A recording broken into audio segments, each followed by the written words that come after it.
Hello, everyone. I am here with Shiraz, who has written a book on a super interesting topic, rewriting reality. Yeah. So I definitely want to hear how that is done, and I'm just can't wait to hear your insights. So take it away. Okay. So, uh, rewriting reality is something we actually do all the time, but we're doing it unconsciously instead of consciously. And the book is about shifting it away from the unconscious to the conscious. Mm. Yep. Is So that similar to like manifestation? it is. So to get very, very technical about it, they have done experiments in quantum physics where they set up a whole bunch of parameters and get a certain result. But then they found out that when you had different scientists run the experiments, you would actually get different results because the thoughts of the scientist affect things at a quantum level that cause different results to show up. So whatever that scientist expected to happen typically happened. And another scientist would have different expectations and that would result would happen. Oh my. So they've proven that our thoughts affect the energy around us at a quantum level in anticipation of what we think is going to happen. That's amazing. Yeah. So when you take that to a macro level, if you expect to struggle again this month, like you have the last few months, you will unconsciously create that at a quantum level, have it manifest in your reality, and there you go. So Okay. when yeah, and when you get this, realize how important it is to be aware of your thoughts, right? To get into a space where you're feeling happier, we're expecting good outcomes until it becomes just who you are, right? And this is the hard part because right now you are addicted, physically addicted to your current circumstances. And so when you try to change them, you actually go into withdrawal and get pulled Mm. back a lot of the times. This is why there's people that have been trying to change their circumstances. Yes, hi, Kitty. So, for years, and they get results for a little while, and then they lose it, and they get results in a little while. And you may have experienced this if you've ever, just in general, what I found with a lot of people is they go to a workshop or retreat, and they come Mhm. back and they're all hyped up, and everything's changed. They're getting the amazing results, and then they lose it. Yeah, The I have addiction definitely kicks in. experienced that. Yeah. But the crazy thing is, because if you look at it this going at a quantum level, the quantum is affecting the physical.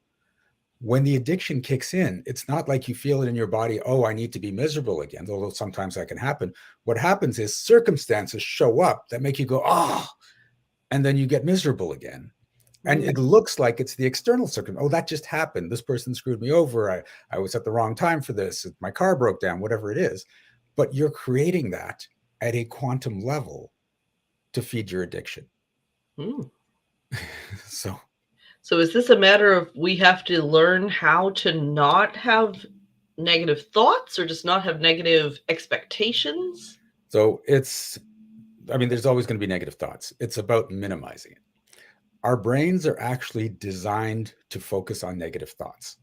Mm. They they won't be forever because we're going through evolution, but right now we're still at a point where our we call it the lizard brain is still attuned to when we were cavemen. And if you don't watch out for danger when you're a caveman, you die. Like that's it. It's like saber-toothed tiger. Ah, we'll take care of it later. No, you'll die. But that doesn't apply in this world for the most part for most people. But we still function from that way, so we're always on the lookout for the bad. And they've shown that it takes three good thoughts to just cancel out a bad thought and keep you in a Mm. neutral space. Wow. Yeah. So you have to start having more and more good thoughts, get into a good space, and then you'll start to see better and better results. But the hard part is you're in the middle, or you may be in the middle of these crappy results, and you're like, I have to have happy thoughts. You think with this going on around me, I'm going to have happy thoughts? No, that's not going to happen. But that's exactly what you have to do. And do you have a system to help us do that maybe? I do. I work with people and I teach brain training techniques to Ah. help you focus on the thoughts that you want.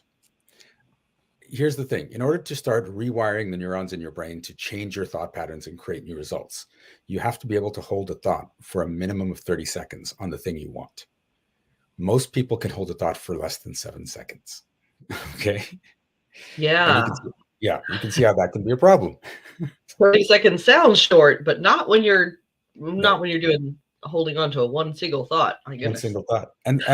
And like people would think, like I remember when I first did this and I was being trained on this, and they say like just count to 10. Just start with 10 seconds, count to 10. And you're like, okay, 1, 2, 3. This is easy. Oh, damn it. Lost it right there. Right. Right. So, right. So that's what happens. And so I have exercises that you can do for 2 minutes, 5 minutes, 12 minutes, and you're expected to drift off during the exercise, but you pull yourself back. But the cool thing is some of them are just 2 minutes long. If you're only going for 30 seconds, you don't have to go for 3 hours of meditation or how some people do it. It's just like, no, 2 minutes. And you can do it like before a meeting or Mhm. while you're out for a walk or like, you don't have to be sitting and meditating. It's something you can do. I will do this while eating. I'll just focus on chewing the food and being in that space. And it trains my brain to focus on what I want to do. Very But cool. here's the thing, you have to do it. And this is, I've had people come and work with me and I teach them the skills. And I'm not seeing results. Are you doing the exercises? Well, no. Okay, so if I'm I thinking said, about doing the exercises, but yeah, if you came and said, I want to become a bodybuilder, and I say, here's a gym routine, you go, great. And then I come back a month later and you're like, I haven't seen any improvement. Have you gone to the gym? No. Right? I have definitely fallen into this trap where like I bought a course. I know I have to actually go through it for it to give me results. And yet there's some part of my mind that's just like, but I got it. So Yep. now I should be good. Yeah. Just having it in the room changes everything. Yeah. So yeah, so I used to call that because I had a cupboard with that, and I called it my cupboard of shame. Right? It's all the self-help stuff that I collected. Oh my goodness. But So are this is some of these important. exercises in the book? The exercises are not in the book, but I have a downloadable where you can get the exercise. The book shows you where you're creating your reality and why you want to create crap. Mm. Right? I know you don't consciously want to create crap, but unconsciously you love your crap. You're addicted to crap. The crap is keeping you safe. Mm. Right? And there's one chapter where I'm talking about when I worked with 3 people from the same family. And I said, okay, we're going to do a session all together. I'll work on all 3 of you. Go, no, our problems are completely different. Mm. Right. And so I'm like, okay. So I worked with the first sister, and her problem was she's always fighting with her husband. And she's like, this has to stop. I don't know why it just keeps coming up. I love him, but we're always fighting. And I don't want it to get to a point where we get to a divorce. It turns out that their parents were always fighting. So growing up, she unconsciously created the belief that this is what relationships look like. Yeah, that makes Right? sense. Yeah. So as long as they were fighting, she knew she was in a secure relationship. That's what she had trained herself to think. And I had to We'll say make her realize, no, that's just your parents. But she didn't know it was there. She wasn't looking because she didn't make the association. She just thought I keep fighting with my husband. And so we've shifted that, and her relationship with her husband improved. The other sister couldn't get into a relationship, and she couldn't figure out why. She says, I know I'm an attractive woman. There's guys I'm attracted to. They don't seem to be attracted to me, or it starts off and then something goes wrong and we break up, but I can never hold that relationship. Well, her parents used to fight. They're still fought. And so her belief is if I get into a relationship, I will end up fighting with my partner. So she Mm. kept cutting her relationships off unconsciously so that she didn't have to fight with her partners. So they Right? took completely different messages from the same circumstances. Exactly. Right. And we don't realize we do this. This is why kids all could turn out differently, because they're in the same place, but they take their own interpretation. Mm. So I had to work with her on that's not what all relationships look like. Your relationship could be wonderful. So now she could go out and date people. The brother would have fainting spells. And Mm. so it's like, this has got nothing to do with anything else that we're doing. This is completely different. Well, as it turns out, the parents used to fight. Right? So, You don't say. yes. And when he was a little kid, he would get trapped in the rooms with the parent and want to get out, but couldn't physically. So he figured, I can get out mentally, and he'd pass out whenever the parents fought. And now he uses that whenever there's a stressful situation he doesn't want to be involved with, he'll just pass out. He'll leave his body. It's his solution. Right. So every one of them, the problem they thought they had was actually the solution they had come up with when they were kids. Oh my goodness. And they didn't want to lose that because then they'd lose the solution and they'd end up where they don't want to be. Yeah, especially as a kid, even if your circumstances change, you get very connected to those solutions that you came up with Yeah. when you're that young. So this is the thing that's the biggest message in the book, is that any consistent problem in your life is a solution for an emotional problem you're not seeing. That is fascinating. I love that. Talk about a reframe. That's amazing. Well, when you get this, you stop asking, why is this happening to me, or what am I doing wrong? You start asking, well, why do I want this? What problem is this solving? And that's when your subconscious starts to bubble up the answers, and you're like, oh, I get it. This is what's going on. Right? Yes. Wow. That's really cool. So how did you get started in this field? Similar thing. I had a big problem that I wasn't able to solve because I got rheumatoid arthritis when I was 22 years old. Oh my gosh. Yeah. And it came on suddenly while I was in university, and within months there was intense physical pain in every single joint in my body, like not a single joint spared. There were nights where I'd sip my dinner through a straw because my jaw was so swollen and painful. Right, that's how bad deterioration happened. The cartilage started to wear away, the bones deformed. This just went on, and nothing could solve it. So I tried medication, I tried diet, supplements, I tried things like acupuncture, eventually yoga, magnets, and I would have results for a little while, and then I'd lose it. It's like my body became immune to whatever treatment I was using. And it wasn't until almost 20 years later that I met the guy that would change my definition of reality, because I heard about this program over in India, and I flew over there. And because it was India, I expected him to do some sort of lay of hands, like, hey, heal, Shiraz, heal. And I was ready for that too. But he didn't do that. He just talked to me for 2 weeks. And he went through my entire life history. And it was like being with a psychiatrist, except he wasn't trying to solve anything. He was just gathering the information. And at the end of the 2 weeks, he says, well, Shiraz, you think you're responsible for everyone in your life. And I'm like, no, I don't. He goes, yeah, I know you don't think that consciously, but from everything you've told me, you've created this belief that you need to be responsible for everyone in your life. And it started when you were 8 years old. So I said, okay, I know I'm a responsible guy, but I don't think I'm responsible for everyone. And what does this even have to do with arthritis? And he said, oh, you don't want to be responsible for everyone. I went, yeah. Yeah. And he said, and if you're lying in bed in pain, you don't have to be responsible for anyone, and you don't have to feel guilty about it. If people see you struggling just to get through the day on your own, they're not going to ask you to take care of them. This is the solution to the problem you don't realize you have. And that was the first time I'd seen it framed that way. That's when I realized what was going on. And so, because again, your mind prioritizes avoiding emotional distress over physical circumstances. I would have felt guilt if I was capable of helping everyone and not doing it. So arthritis solves that problem. Now I'm incapable. And so when he pointed that out, I said, okay, well, if what you're saying is true, all I have to do is say I'm not going to be responsible for anyone but me, and the arthritis should just go away. And I'm not really believing this. It's just going to go away. Right? And he looked at me and he goes, yes, if you truly believe it deep down, then you won't need the arthritis. So I summoned my will and I said, I'm not going to be responsible for anyone but me. And you know what happened in that moment? Nothing. You didn't believe it.